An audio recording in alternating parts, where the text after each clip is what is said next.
હું છું અંજલિ રાવલ અને તમે જોઈ રહ્યા છો ન્યૂ ભારત ન્યૂઝ। નજર કરીએ આજના ટોપ 25 ન્યૂઝ પર। ગુજરાતના નવા ડીજીપી જીએસ મલિકે આજે ચાર્જ સંભાળ્યો છે। પોલીસ ભવનમાં અપાયું ગાર્ડ ઓફ ઓનર। રાજકોટમાં યોજાયેલા બાગેશ્વર ધામના દિવ્ય દરબાર બાદ જાહેરમાં અંધશ્રદ્ધા ફેલાવવાના અને કાયદો વ્યવસ્થા જોખમમાં મૂકવાના ગંભીર આક્ષેપો કરવામાં આવ્યા છે। રાજ્યસભાની આગામી ચૂંટણી માટે ભારતીય જનતા પાર્ટીના 4 ઉમેદવારોએ આજે મુખ્યમંત્રી ભૂપેન્દ્ર પટેલની હાજરીમાં ઉમેદવારી નોંધાવી। રાજ્યભરના વાલીઓને મોંઘવારીનો વધુ એક માર પડ્યો છે, ત્યારે સ્કૂલ વાનમાં ₹200નો અને રિક્ષાના ભાડામાં ₹100નો વધારો કરવામાં આવ્યો। રાજ્યમાં ગરમી અને અસહ્ય બફારાથી જનતા બેહાલ થઈ છે, ત્યારે આગામી દિવસોમાં તાપમાનનો પારો 40 થી 41 ડિગ્રી રહેવાની શક્યતા।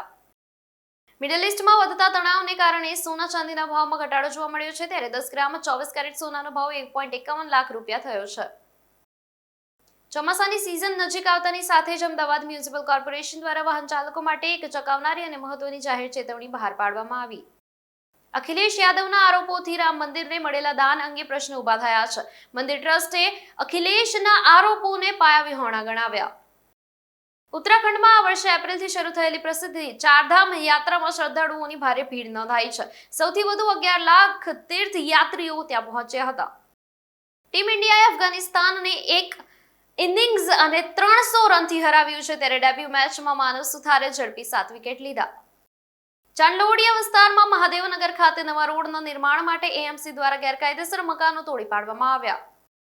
ચોમાસું 12 રાજ્યોમાં પહોંચ્યું છે, ત્યારે મધ્યપ્રદેશ, ઉત્તર પ્રદેશ અને રાજસ્થાનમાં પ્રી મોન્સૂન વરસાદ ખાબક્યો।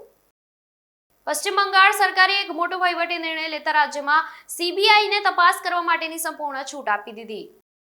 અમદાવાદના ગોતા વિસ્તારમાં રોગચાળા વચ્ચે એએમસીએ લીધેલા પાણીના 3 સેમ્પલ ફેલ થયા। મમતા બેનર્જીને રાષ્ટ્રીય સ્તરે વધુ એક મોટો રાજકીય ઝટકો લાગ્યો છે, ત્યારે રાજ્યસભા સાંસદ સુખેન્દુ શેખર રોયે પોતાના પદ પરથી રાજીનામું આપ્યું। મલ્લિકાર્જુન ખડગેએ કહ્યું, સીબીએસઈ નીટ મામલે શિક્ષણ મંત્રી રાજીનામું આપે અને એસઆઈઆરમાં કરોડો મતદારોના નામ કાઢી નાખવામાં આવ્યા। ફિલિપાઇન્સમાં 7.8ની તીવ્રતાના એક શક્તિશાળી ભૂકંપના આંચકા બાદ હવે દરિયાકાંઠાના વિસ્તારો પર સુનામીનો મોટો ખતરો છે। અમેરિકામાં એઆઈને કારણે રેકોર્ડ છટણી થઈ છે, ત્યારે ટેક સેક્ટર સૌથી વધુ પ્રભાવિત થયું અને 5 મહિનામાં 87,700 નોકરીઓ ઘટી। ડોમિનિકન રિપબ્લિકમાં પ્લેન ક્રેશ થયું છે, ત્યારે ટેકઓફ વખતે ફંગોળાયા બાદ વિમાન અગનગોળો બન્યું। તમામ ભારતીયો તાત્કાલિક ઈરાન છોડે। મિડલ ઈસ્ટમાં ફરી યુદ્ધના એંધાણ થતા નવી એડવાઇઝરી જાહેર કરાઈ। ચીનના રાષ્ટ્રપતિ શી જિનપિંગ 7 વર્ષના લાંબા ગાળા પછી નોર્થ કોરિયાની ઐતિહાસિક મુલાકાતે પહોંચ્યા। ઇઝરાયેલી સેનાએ લેબનાનની રાજધાની બેરૂતના દક્ષિણ ઉપનગરોમાં આતંકવાદીઓના ઠેકાણાઓ પર હુમલો કર્યો। મારુતિએ રજૂ કરી દેશની પહેલી flex fuel car Wagon R 85% ethanol વાળા પેટ્રોલથી ચાલશે। મોદી સરકારના કેબિનેટ વિસ્તરણમાં 2 નવા ચહેરા બની શકે છે। મંત્રી રાઘવ ચઢ્ઢાને પણ અપાઈ શકે છે મોટી જવાબદારી। ઓમાનના કિનારે હોર્મુઝ સ્ટ્રેટ નજીક વાણિજ્યક કાર્ગો જહાજ પર ડ્રોન હુમલો કરાતા હડકંપ મચ્યો। ટોપ 25 ન્યૂઝમાં હાલ માટે બસ આટલું જ। વધુ સમાચાર જોવા માટે જોડાયેલા રહો ન્યૂ ભારત ન્યૂઝ સાથે। નમસ્કાર।